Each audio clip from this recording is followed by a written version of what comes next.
আমরা আসলে অনেকদিন ধরেই চাচ্ছিলাম যে বাবার কাজগুলা, ঘরের যে কাজগুলা কেউ দেখে নাই, ড্রয়িং।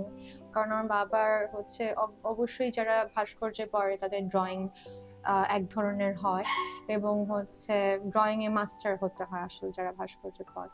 তো আমার বাবার ড্রয়িং তো ছোটবেলা থেকেই দেখে এসেছি, এবং দেখে দেখে আমার ড্রয়িং দেখেই বড় হয়েছি। তো এই কাজগুলো আমার মনে হয় যে এখন যেহেতু আমার বাবার কাজে ব্যাক করার অবস্থা নেই, মানে অবশ্যই আগে যেইভাবে ছিল সেই অবস্থায় ব্যাক করার অবস্থা নেই। তো আমার মনে হয় আমাদের ইচ্ছা ছিল আর কি ফ্যামিলির দিক থেকে যে কাজগুলোকে মানুষের সামনে আনবো, যাতে আমার প্রজন্ম, পরবর্তী প্রজন্ম যাতে দেখে শিখে যে আগের আর্টিস্টরা কিরকম কাজ করতো।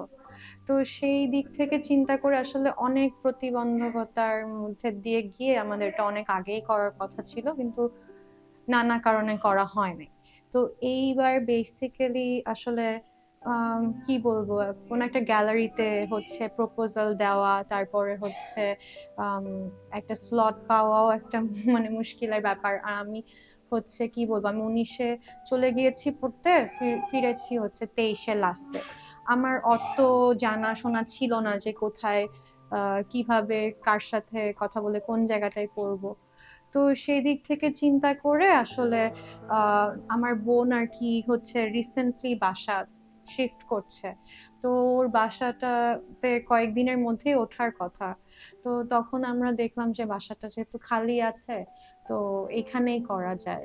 মানে এরকম না যে গ্যালারিতে হতে হবে। তো আবার আমাদের বাসার নিচে হচ্ছে থাকেন আমার বাবারই কলিগ প্লাস কি বলবো বন্ধু, অশোক কর্মকার আঙ্কেল।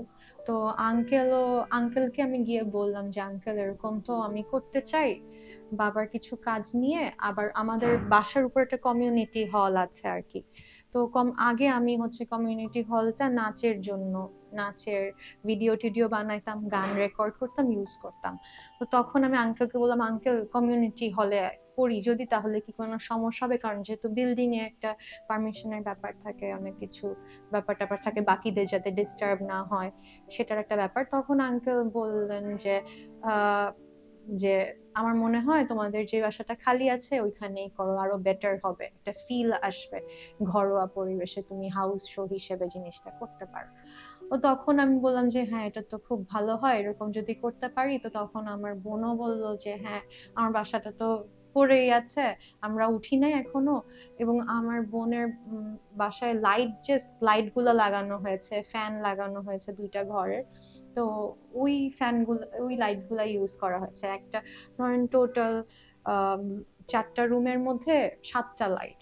তো আমরা আগে যতটুক লাইট ভেবেছিলাম আরো বেশি টাকা লাগতো, যেহেতু আমাদের একদম নিজের নিজের বাজেটে, কোনো ফান্ডিং নাই, কোনো কিছু নাই। আর কি বলবো, নিজের পকেট থেকে আসলে খরচ করে করাটাও মানে ফার্স্টে ভয় পাচ্ছিলাম যে কিভাবে করব। আমি খুব অল্প টাকা রেখেছিলাম যে এভাবে এর মধ্যেই করতে হবে। তো তারপরে যখন দেখলাম যে যা ভাবতেছি আরো বেশি টাকা লাগবে, তখন ওই যে যেগুলা পাই, যেগুলো আছে সেগুলা ইউজ করতে হবে, সেই চিন্তাটা আমাদের মধ্যে ছিল। আর হচ্ছে ওই লাইটিং গুলা ইউজ করা হয়েছে, বাইরের থেকে অল্প কিছু লাইটিং তাও আনতে তো হয়েছেই, স্বাভাবিক। ভাস্কর্য উপস্থাপন করছে, আলাদা তো লাইটিং লাগে। তো আমার বোন আবার আর্কিটেক্ট, তো ও হচ্ছে খুব হেল্প করছে লাইটিং এর ব্যাপার। অশোক আঙ্কেল খুব হেল্প করছে আসলে, যদিও আমার এটা প্রথম কিউরেশন, আমার করা প্রথম কিউরেশন, কিন্তু আসলে যত ভুল হওয়ার কথা ছিল তা অনেক অংশে হয় নাই আঙ্কেলের কারণে। আমার মা কিন্তু এই ব্যাকগ্রাউন্ডের না, আমার মা কিন্তু আর্টিস্ট না, কিন্তু আমার মার সেন্স খুব ভালো। আমার বাবার সাথে থেকে থেকে সেন্স খুব ভালো, আমার বোনেরও সেন্স খুব ভালো। তো কাইন্ড অফ আসলে কি বলবো যে এক উদ্দেশ্য নিয়ে করেছিলাম যে আমিও কিউরেশন শিখতে চাই, ধীরে ধীরে কিউরেশন ঢুকতে চাই। এটাও একটা উপলক্ষ ছিল যে আমি কিউরেশন শিখতে চাই, আমার বাবার কাছ দিয়ে ফার্স্টে শুরু করবো। তারপরে আসলে উদ্দেশ্যগুলো চেঞ্জ হয়ে হয়ে আমার মাও যুক্ত হয়েছে, আমার বোনও বলছে যে বাবার কিছু হচ্ছে আমি করব। আমার বোন ব্যানার পোস্টার এগুলা সব করেছে, ব্রোশার যেগুলো ডিজাইন করেছে। মা খুব হেল্প করেছে যে কোন কাজটা দিব কি দিব না, এটা আরো আমার মার এখানে কিছু পছন্দের কাজ আছে, আবার আমার একটা পছন্দ বাসায় আরো কাজ আছে, কিন্তু একটা হাউস শো এর মধ্যে তো অনেক কাজ দিয়ে দিলে আসলে ভালো লাগবে না। মানুষের একটা ব্রিদিং স্পেস, একটা হাঁটার স্পেস লাগে, একটু মানে কি বলবো, ওভারওয়েলমিং হয়ে গেলে তো ভালো লাগবে না। তো সেই দিকগুলো আসলে বিবেচনা করে আর সবচেয়ে বড় হচ্ছে আমার বাবা আগের মতন না অবস্থায় থাকলেও আমরা সব জিজ্ঞেস করে করে যে কাকে ইনভাইট করব, কাকে তুমি চাও আসলে।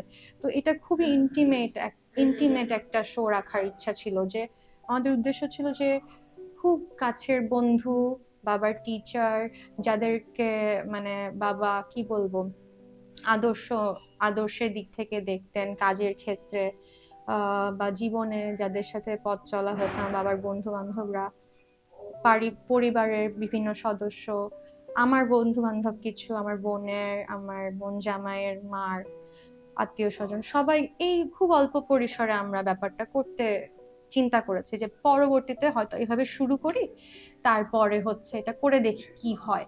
কারণ আমরা তো 4 বছর হচ্ছে মোটামুটি কি বলবো, আমার বাবা একদম আর্ট সিনের একদম বাইরে, এবং ওই সূত্রে আমরাও বাইরে চলে গিয়েছিলাম।